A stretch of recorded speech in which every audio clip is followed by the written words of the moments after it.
नवरात्रि के पावन पर्व पर आप सभी मित्रों को टीवी 20 न्यूज परिवार की तरफ से हार्दिक शुभकामनाएं। आप देख रहे हैं टीवी 20 न्यूज। बने रहिए हमारे साथ। मैं हूं अशोक वर्मा। आपको जानकर ये अपार हर्ष होगा कि आपके शहर आजमगढ़ में सेंचुरी प्लाई के शोरूम का भव्य शुभारंभ 30 मार्च 2023 दिन गुरुवार को दोपहर 12 बजे से होने जा रहा है। इस अवसर पर आपकी उपस्थिति सादर प्रार्थनीय है। कार्यक्रम स्थल है वर्मा टावर तनिष्क शोरूम नरौली आजमगढ़, जिसके प्रोपराइटर हैं अशोक कुमार वर्मा और मोबाइल नंबर है 94 15 20 77 28। नंबर एक बार फिर से नोट कर लें 9415207728। धन्यवाद। जनपद भदोही में तैनात आरक्षी द्वारा महिला को शादी का झांसा देकर शारीरिक संबंध बनाने व विवेचनात्मक कार्रवाई के संबंध में पुलिस अधीक्षक आजमगढ़ अनुराग आर्य ने क्या कुछ कहा है, सुनिए। महिला को शादी का झांसा देकर शारीरिक संबंध बनाए गए मुकदमा दर्ज हुआ है। क्या सूचना है, क्या? एक महिला के द्वारा जनसुनवाई में उपस्थित होकर शिकायत की गई कि तत्कालीन समय पे चौकी फरिया थाना निजामाबाद पर आरक्षी नफीस अहमद जो तैनात था, इसके द्वारा इस महिला के साथ शादी का झांसा देकर शारीरिक संबंध बनाए गए और अन्य आरोपों के संबंध में एक तहरीर दी गई, जिसकी जांच कराई गई। जांचोपरांत इस संबंध में थाना निजामाबाद पे एक FIR धारा 376 313 IPC की दर्ज की गई है। ये आरक्षी वर्तमान में जनपद भदोही में तैनात है। जनपद भदोही को इसके संबंध में यहाँ से पत्र लिखा जा रहा है। विवेचनात्मक कार्रवाई थाना निजामाबाद की पुलिस के द्वारा आगे की जाएगी। कब का मामला है? ये कुछ इनके द्वारा बताया गया है कि काफी समय से इनकी मुलाकात थी और ये लगभग 1 साल पहले यहाँ चौकी फरिया पे तैनात था। उसी टाइम इनका परिचय हुआ था और उसी दौरान की घटना, कुछ एक लंबे अंतराल के दौरान की घटना इनके द्वारा बताई गई है। तो सारे पहलुओं पे इन्वेस्टिगेशन बहुत विस्तृत रूप से की जाएगी और विभागीय कार्रवाई के लिए भी पत्र SP भदोही को भेजा जा रहा है।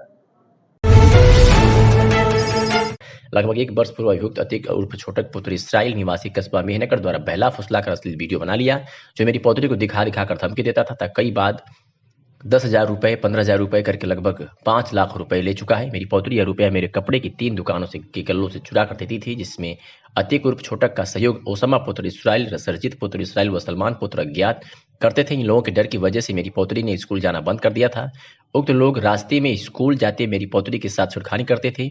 करीब 1 महीने बाद मेरी पौत्री को स्कूल गई तो रास्ते में अतीक उर्फ छोटक ने फिर से मेरी पौत्री के साथ छेड़छाड़ शुरू कर दी तथा पैसा मांगने लगा और कहा कि यदि तुमने पैसा नहीं दिया तो तुम्हारे परिवार को जान से मार दूंगा, जिससे मेरी पौत्री काफी डर गई और स्कूल न जाकर घर वापस आकर रो कर सभी बातें हम परिवार वालों को बताई, जिसमें मेरा पुत्र परिवार डरा सहमा है, जिसके संबंध में स्थानीय थाने पर मुकदमा पंजीकृत है और विवेचना जारी है।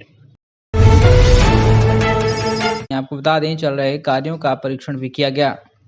जिलाधिकारी द्वारा परियोजना के परामर्शी डिजाइन एसोसिएट के प्रोजेक्ट इंजीनियर अभिनव मिश्रा व Sushil Kumar, contractor Arakan power infra के क्षेत्रीय प्रबंधक उमाकांत प्रसाद एवं कार्यदायी संस्था PWD निर्माण खंड 5 के अधिशासी अभियंता उदय प्रकाश सिंह से परियोजना के संबंध में जानकारी प्राप्त की गई। वहीं आपको बता दें, जिलाधिकारी ने आगामी सत्र में विश्वविद्यालय में कक्षाओं के चलाने हेतु अकादमिक एवं अप्रशासनिक भवनों के कार्यों में तेजी लाने के निर्देश देते हुए कहा कि कार्यों को जल्द से जल्द गुणवत्ता युक्त पूर्ण करने का निर्देश दिया।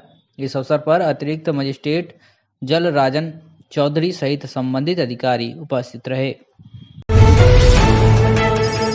खोली जा रही है। बाजार में हमारा रिहायशी मकान बना है, जिसमें अपनी बेटियों के साथ परिवार सहित रहती हूं, जिसके संबंध में 20 मार्च 2023 को जिलाधिकारी आजमगढ़ को ज्ञापन दिया। आज 14 मार्च 2023 को जिलाधिकारी को ज्ञापन दिया कि यहां पर शराब की दुकान ना खोले जाए। वह गंभीर आरोप लगाते हुए आगे बताया कि सरायवीर थाने के SI 22 मार्च 2023 को समय करीब 6 बजे हमारे घर पहुंचे और भद्दी गालियां देने लगे। बाजार में भीड़ इकट्ठा हो गई और उन्होंने कहा कि तुमने दरख्वास्त दिया या शिकायत किया तो तुम्हें बताता हूं, शराब की दुकान यही खुलेगी। मानक हम बनाते हैं। उनके साथ में देसी शराब ठेका के मालिक भी थे। हमें और हमारे परिवार को डराया धमकाया जा रहा है और हमारी जान माल को खतरा है। ऐसी स्थिति में सत्यता की जांच कराकर उन लोगों के ऊपर कार्रवाई की जाए। वही पुलिस अधीक्षक ने मामले को संज्ञान में लेते हुए उचित कार्रवाई का आश्वासन दिया है। क्या नाम है? नीरा विश्वकर्मा। कहाँ से आई हैं? नंदा से। थाना सरायमीर। क्या मामला है? मामला देसी शराब की दुकान खुलाई जा रही है मेरे बाजू में। अजीत खान आके हुल पट्टी करते हैं और उधर बोलते हैं कि माफा हम बनाएंगे, देसी शराब की दुकान आएगी। कौन है? दरोगा हैं सरायमीर के। क्या हुआ आपके साथ? यही आके बोलते उल्टा पल्टा गाली देते कि बोलते हैं कि आके यहाँ से देसी शराब की दुकान खुलेगी, माफा हम बनाएंगे। एप्लीकेशन कहाँ देने आई हैं आप? यहाँ अभी एप्लीकेशन दी, क्या आश्वासन मिला? मिला है नहीं खुलेगा, ठीका नहीं खुला बोले साहब। आप क्या चाहती हैं? नहीं खुलना चाहिए ठीका वहाँ। कितनी आबादी है वहाँ पर?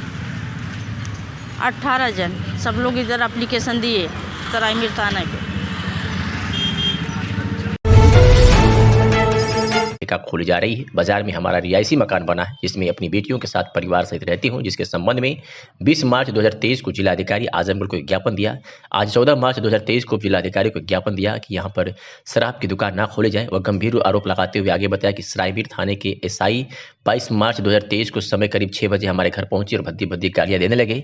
बाजार में भीड़ इकट्ठा हो गई और उन्होंने कहा कि तुमने दरख्वास्त दिया या शिकायत किया तो तुम्हें बताता हूं, शराब की दुकान यही खुलेगी। मानक हम बनाते हैं, उनके साथ में देसी शराब ठेका के मालिक भी थे।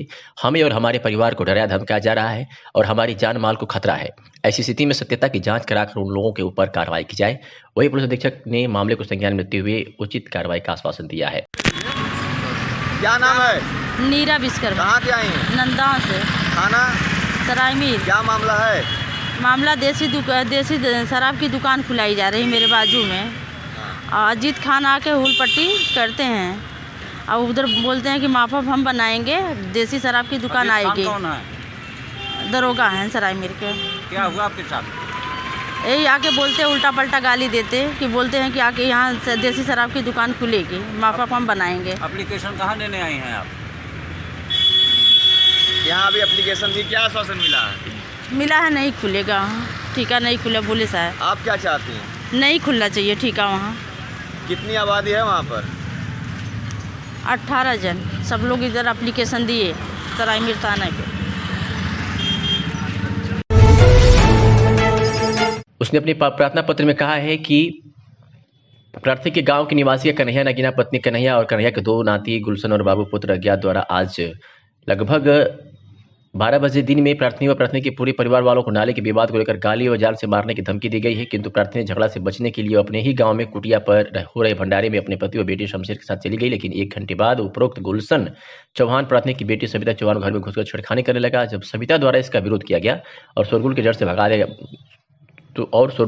डर से भाग गया तभी प्रार्थनी का पति शोरगुल की आवाज सुनकर अपने घर पर पहुंचे ही थे कि पुनः गुलशन व बाबू पुत्र अज्ञात कन्हैया पुत्र अज्ञात नगीना पत्नी कन्हैया निवासी साकिंग सुरई बुजुर्ग के किराए होकर जान से मारने के लाठी डंडा व फावड़ा लेकर प्रार्थनी व प्रार्थनी के दिव्यांग पति एवं बेटियों पर हमला बोल दिया। इस मामले में पुलिस से कार्रवाई करने की मांग की है। सविता चौहान। कहाँ से रहने वाली? सुरई बुजुर्ग। थाना सरायमीर। तो क्या मामला है, आप लोग आए हैं? नालियों का विवाद बहुत पहले से ही था। नालियों का विवाद बहुत पहले से था। मम्मी पापा सभी लोग गांव में एक आयोजन भंडारा किया गया था आश्रम पर, उसमें सभी लोग चले गए थे। तो मारपीट के उपरांत में क्या विवाद था उसमें? नालियों का विवाद था। इसमें क्या चाहती हैं आप लोग? कार्रवाई करना चाहते हैं। उस पर कौन लोग दिक्कत करते हैं? पाटीदार लोग। क्या नाम है उनका? कन्हैया लाल चौहान, पत्नी का नाम नगीना देवी। क्या कहते हैं वो लोग? वो लोग कहते हैं कि हमारे जो दीवार है उससे पानी ना जाए। क्या नाम है? कमला। कहाँ से रहने वाली? सुरही। थाना सरायमीर। क्या मामला है, आप लोग आए हैं? मामला रास्ता और नाली का पानी के लिए है। निकरा बैठा बा पानी का बहत कुल दुआरे कयल है। पानी पास ना करत थी। और कन्हैया नगीना देवी। क्या चाहती हैं आप? हमें रास्ता नाला का पानी निकल के चाहिए। क्या कोई विवाद हुआ था? रास्ते नारी के बारे में झगड़ा भई थी तो हम अपने बच्चन के मार के बाबा की कुटी पर आश्रम पर भंडारा रहा वहाँ पर लेके चली गई। गुलशन हमारी लड़की के साथ बदतमीजी करते हैं। कौन लोग? गुलशन और लड़के कन्हैया का नाती है, नगीनों का नाती है। क्या चाहती हैं आप लोग? रास्ता पैड़ा चलत बदतमीजी क्या करते चाहती हैं आप लोग? थाने पर गई तो थाने पर एप्लीकेशन का सुनाई नहीं भई। कहा न 100 नंबर 112 नंबर आई तो कहा न कि सुनाई नहीं अथवा थाना पुलिस हमार कुछ ना कह पाई। ठीक है। निवर्तमान जिलाध्यक्ष हवलदार यादव ने कहा कि समाजवादी आंदोलन के प्रखर नेता डॉक्टर राम मनोहर लोहिया जी की आज जयंती है। वो उच्चकोटि के बुद्धिजीवी और विचारक थे, जिन्होंने भारत के स्वतंत्रता संग्राम में और बाद में एक समर्पित नेता के साथ साथ संसद के रूप में भी बहुत योगदान दिया। वही भगत सिंह भारत के एक महान स्वतंत्रता सेनानी एवं क्रांतिकारी थे।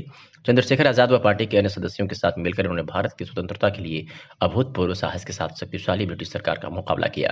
आज हम सभी इन महान विभूतियों को याद करके उनके आदर्शों को, विचारों व पग चिन्हों पर चलने का संकल्प लेते हैं। उन्होंने भाजपा सरकार पर निशाना साधते हुए कहा कि आज देश की जो परिस्थितियां हैं उनमें पूंजीवाद व लोकतंत्र विरोधी ताकतें हैं, उनसे कोई लड़ सकता है तो समाजवादी पार्टी की विचारधारा के लोग ही लड़ सकते हैं। उन्हें कोई हटा नहीं सकता है तो सिर्फ और उन्हें कोई हटा सकता है तो सिर्फ और सिर्फ समाजवादी पार्टी उनके लोग ही हटा सकते हैं। उन्होंने कहा कि भगत सिंह और लोहिया जी के आदर्शों की प्रासंगिकता इस समय बढ़ गई है और उन्हीं के आदर्शों पर चलकर हम लोग 2024 में बीजेपी सरकार को मुंह तोड़ जवाब देंगे।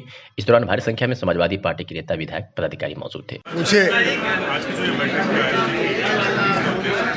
ये बैठक नहीं है, ये प्रखर समाजवादी विचारक डॉक्टर लोहिया जो स्वतंत्रता संग्राम आंदोलन के अग्रणी नेता थे, उनकी जयंती है। और वहीं पर दूसरी तरफ देश की आज़ादी में महत्वपूर्ण भूमिका निभाने वाले नौजवानों के प्रेरणा स्रोत, समाजवाद के प्रवर्तक, समाजवाद को जीने का संकल्प लेने वाले शहीद आजम भगत सिंह, सुखदेव, राजगुरु का शहादत दिन भी है।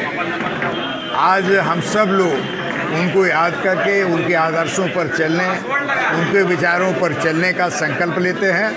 और आज देश की जो परिस्थितियां हैं, देश में जो पूंजीवाद, फासिस्ट और लोकतंत्र विरोधी ताकतें देश पर हावी हो रही हैं, उनसे अगर कोई लड़ाई लड़ सकता है तो समाजवादी विचारधारा के लोग ही लड़ सकते हैं, वही लोग उनके हटा सकते हैं। इस कारण आज डॉक्टर लोहिया, भगत सिंह के विचारों की प्रासंगिकता बढ़ती जा रही है। उस प्रासंगिकता के आधार पर हम लोग काम करेंगे और 2024 में भारतीय जनता पार्टी को केंद्र की सत्ता से हटाने का काम करेंगे। जब सारा विपक्ष बिगड़ा पड़ा है, कलकत्ता में जाकर के कहा कि राहुल गांधी यह निर्णय हमारे राष्ट्रीय नेताओं को लेना है और उसमें पार्टियों के जो वरिष्ठ नेता हैं, अध्यक्ष हैं, वो काफ़ी जिम्मेदार लोग, अनुभवी लोग हैं। जो भी निर्णय होगा वो देश हित में होगा, लोकतंत्र के हित में होगा, संविधान के हित में होगा और भारतीय जनता पार्टी को हटाने का होगा। और उस निर्णय को आप देखते रहिए, काम हमको करना।